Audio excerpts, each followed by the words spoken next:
France का visit किया और वहाँ पे एक वीडियो वायरल होती है जिसमें एक लेडी ऑफिसर से छतरी लेकर वो चलते हैं और बारिश में लेडी ऑफिसर भीगती नजर आती है। नमस्कार दोस्तों, स्वागत है आप सबका एक बार फिर से हमारे YouTube channel React for Fun में। पाकिस्तान के प्राइम मिनिस्टर जो कि अभी 2 दिन की global financing pact summit attend करने के लिए पेरिस गए हुए हैं, वहां उनका एक वीडियो वायरल हुआ है जिसमें वो उनको एस्कॉर्ट करने के लिए आई हुई ऑफिशियल से छाता छीन के उनको बारिश में भीगता छोड़ आगे बढ़ जाते हैं। अब पूरी दुनिया उनकी इस इम्पोलाइट बिहेवियर को नेशनल एम्बैरेसमेंट बता रही है। इसके ऊपर पाकिस्तानी पब्लिक का क्या रिएक्शन है, आइए वो देखते हैं। उससे पहले एक रिक्वेस्ट है कि हमारे चैनल को सब्सक्राइब कर दें, वीडियो को लाइक और शेयर करें। हाँ, थोड़ा सा इस चीज़ को मलूज़ खातिर रखना चाहिए। अगर आप ऐसा नहीं करेंगे, एक स्टेट का नुमाइंदा है ना, देखें जी, वो आपका नुमाइंदा है, वो मेरा नुमाइंदा है, वो बहुत से पढ़े लिखे लोग हैं यहाँ पे। हमारा वहाँ पे मंदूब है जो वहाँ पे, जिसे आप फॉरेन मिनिस्टर कहते हैं, ठीक है, वो बड़ा पढ़ा लिखा आदमी होता है, उसका अपना एक डेकोरम होता है ना हर चीज़ का, ठीक है। तो उनको थोड़ा सा मलूज़ खातिर रखना चाहिए। और मुझे लगता है कि शहबाज शरीफ साहब जो है ना, वो भूल जाते हैं थोड़ी सी इस तरह की बातें, ठीक है। इस तरह तो बंदा थोड़ा सा कभी कभी हो जाता है, कंफ्यूज हो जाता है। क्यों, किस लिए, कैसे, ऐसा नहीं हो सकता, क्यों? उनका वो जो फॉरेन मिनिस्टर है उसकी मैंने गुफ्तगू सुनी पिछले दिनों में, हाँ, जयशंकर की। यार उसने बड़ा क्लियर कट पॉइंट बताया। वो यूरोप पे तनकीद कर रहा था वो बंदा, ठीक है। वो वहाँ पे बैठ के कह रहा है कि यूरोप इस गलत फहमी से बाहर ही नहीं आ रहा कि ये दुनिया यूरोप सेंटर्ड नहीं रही, ठीक हो। और ये उसने क्या बड़ी बात की है, यकीन माने आप, मैं बड़ा इम्प्रेस्ड हूँ उस बंदे से। उसने कहा है कि हर जो है मुल्क है ना, वो ऑटोनमस बॉडी है, ठीक है। हर मुल्क अपने स्टेट के जो उसके अफेयर्स होते हैं वो खुद चलाते हैं, ठीक है। उनके फॉरेन आज़ाद कंट्रीज होती हैं जिनकी फॉरेन पॉलिसी भी आज़ाद है, ठीक है। उनका मकसद ये है, हमारी जो अपनी कौम है, हमारे जो मुल्क में रहने वाले लोग हैं, हमने उनको बेनिफिट्स देने हैं। और असल फॉरेन पॉलिसी का मकसद ही यही है। आप कहाँ थे ज्ञानी बाबा?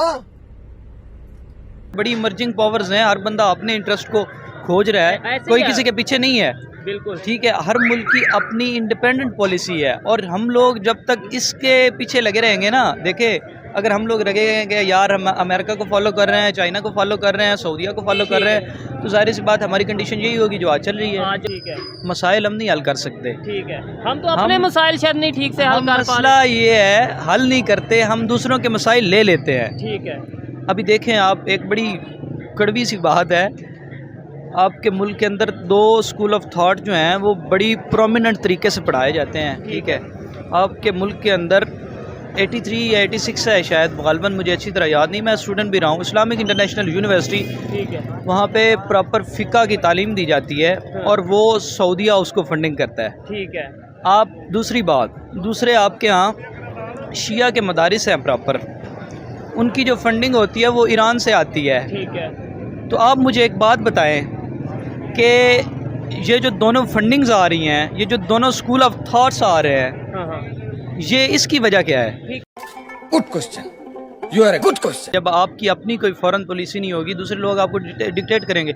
आपने पिछले दिनों में बात हुई थी, जब सऊदी ने करा वो उनका 3 अरब डॉलर की कितना आपने कर्ज देना था, ठीक है। तो हमने उन्होंने कहा कि भाई पैसे वापस दो। हमने क्या किया, चाइना से पैसे सूद पे लेके, वो चाइना की सूद की शरह ज़्यादा है बाकी लोगों से, ये भी बात है। हम लोग चाइना को भी बड़ा वो समझते हैं कि ये भगवान है ये, तो उनकी सूद की शरह बाकी लोगों से ज़्यादा है। अगर वो हमारी हेल्प करता है तो उससे फ़ायदा भी उससे ज़्यादा लेते हैं। देखें जी, एक बड़ी कॉमन सी बात आपको बता दूं, हम लोग बड़े चाइना करते हैं। एक डिबेट शुरू हुई थी ईस्ट इंडिया कंपनी की कि चाइना नया ईस्ट इंडिया कंपनी तो नहीं है। पाकिस्तान आपके यहाँ जितने ये जो प्रोजेक्ट बन रहे हैं, ठीक है, इनमें से ज़्यादातर कोयले के प्रोजेक्ट है, अच्छा, ठीक है, यहाँ पे पाकिस्तान में। और चाइना खुद मैग्नेट की तरफ जा रहा है। तो आप क्या समझते हैं पाकिस्तान को कि वो क्यों ये सारी चीज़ें दे रहे हो? भाई खपत मंडी बनाई हुई है, जो आपके पास रॉ मटेरियल है यहाँ पे भेज दो, अच्छा मटेरियल अपने पास इस्तेमाल करो। बड़ी जल्दी मान गई ये बात। इंडिया और पाकिस्तान की जब आप बनने की बात करते हैं ना, पार्टीशन की बात होती है, तो आप देखेंगे आज़ाद वहाँ था, ठीक है, नेहरू था, गांधी था। और अगर आप इन लोगों को पढ़ें ना, तो आपको पता चलेगा कि वो कितने डेमोक्रेटिक लोग थे, ठीक है, वो कितने लिबरल और आज़ाद ख्याल लोग थे, ठीक है। और दूसरी तरफ हमें देखें कि जिन्ना और लियाकत अली खान के बाद कौन सा बंदा है आपके पास जिसको आप खड़े होकर कह सके हमारा लीडर है? ऐसे ही है यार, 2 बंदों से मुल्क नहीं चलता यार, ठीक है। देखें, उसके बाद आप 3-3 माह, 6-6 माह, 8-8 माह के बाद आपका टेन्योर चेंज होता है, ठीक है। अच्छा, आपकी हिस्ट्री इन चीज़ों से बड़ी एक मिनट, वो हिस्ट्री आपकी इन चीज़ों से भरी पड़ी है यार। जब आपके पास कभी ये चीज़ हुई नहीं कि एक स्टेबल गवर्नमेंट आई हो, उसने चलाया हो। यार मोदी है, मोदी हम लोग कहते हैं बड़ा फाशिस्ट है यार, होगा जो मर्जी होगा।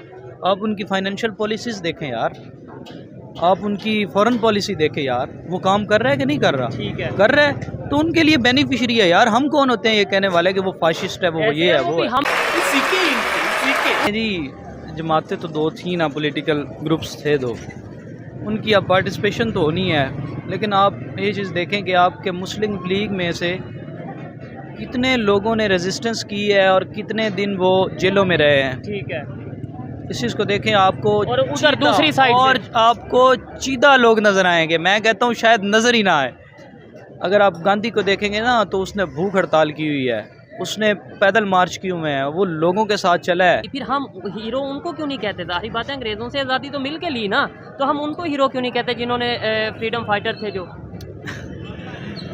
यार हमें जो मुल्क मिला है ना, जो 3 जून 1947 का मंसूबा है, ठीक है, जिसके सिग्नेचर वहाँ पे होने हैं ना, हमारा हीरो वो है। ठीक है, हमारा हीरो वो नहीं है कि जिसने स्ट्रगल की है। ये सारी जो है वो किताबी बातें जिस तरह आप कह रहे हैं। ठीक है, देखें, अगर आप इस चीज़ को पढ़ेंगे ना, आप शख्सियत की बात करेंगे, तो फिर आपको वहाँ पे बड़े बड़े नाम नज़र आ जाएंगे। ठीक है, यहाँ कोई पे भी- एग्जांपल? यार देखें, कायद आज़म का नाम इसमें नो डाउट बड़ा नाम है, और उसकी सोच जो है वो बड़े लेवल का आदमी था। ठीक है, लेकिन उसके अलावा जिन लोगों ने ग्राउंड रियलिटीज़ पे काम किया है ना, फॉर एग्जांपल कोई एग्जांपल दे? यार मैंने आपको दिया है उसकी एग्जांपल, गांधी की एग्जांपल, उसने मार्च किए हैं। अब एक चीज़ है, चौधरी रहमत अली जो हैं आपके, जिन्होंने लफ्ज़ पाकिस्तान तख्लीक किया है, तो कहीं पे मैंने पढ़ा था, उन्होंने कहा था कि आपके कायदे आज़म को ट्रेटर द ग्रेट, बड़ी तलक सी बात है, यकीन माने। तो वो क्यों कहा था? और उनका जो पाकिस्तान था उसके अंदर कौन कौन से इलाके शामिल थे? वो उस्मानिस्तान जिसको उसने नाम दिया था, वो कहाँ गया? अच्छा, उस्मानिस्तान, ये तुर्की से इंस्पायर होके नाम दिया गया। इंस्पिरेशन उसका उस्मानिस्तान था। देखें, वो उसने उसके अंदर यूपीसीपी जो बन रही है यार, ये मुस्लिम लीग कहाँ पे बन रही है? बंगाल में, और उसकी ज़्यादा मेजोरिटी वहाँ पे है, यूपीसीपी में ठीक है। है। तो यूपीसीपी तो इंडिया को दे दिया है, जो जहाँ से जड़े हैं। तो पाकिस्तान कहाँ से आ गए, मुझे ये बताएं। आपको एक बात बताऊं, जब कायदे आज़म साहब लंदन चले गए थे, जब हम लोग समझते हैं कि वो यहाँ से बहुत ज़्यादा मुतनफ़र हो गए थे, यानी कि आप एक तरह से कह लें मायूस हो गए थे, तो वो लंदन चले गए थे। उसकी वजह पता है क्या है? इस खित्ते में उनको कुछ चीदा सीटें मिली थी। अच्छा अच्छा अच्छा, वो इसका मतलब है लोग पार्टीशन नहीं चाहते थे। वो इस खित्ते से हार चुके थे, तब गए थे यहाँ से। अच्छा, हाँ जी, कायदे आज़म उसके यहाँ बाद- से हार चुके थे इसलिए गए थे। हाँ जी, वो उससे मायूस हो गए थे। हम लोग पढ़ते हैं कि यहाँ से मायूस होकर चले गए। उसकी मायूसी की वजह भी तो बोलो भाई, क्यों मायूसी हुई है? ठीक है, फिर उसके बाद उन्होंने यहाँ पे मार्च शुरू किए, फिर वो यहाँ पे पंजाब में आए, इधर अगले इलाकों में गए, ये जो क्या उसका नाम, भावलपुर रियासत, इन लोगों के वहाँ फिर उन्होंने मार्च किया। फिर उसके बाद इस लॉन्ग मार्च और लोगों को साथ मिला के उसके बाद यहाँ पे उन्होंने कुछ मेजॉरिटी बनाई है, तब जाके ये जो जिसको आप पंजाबी में कहते हैं नी रखना, ठीक है, वो शुरू पाकिस्तान हुआ। की बुनियाद फिर रखी गई।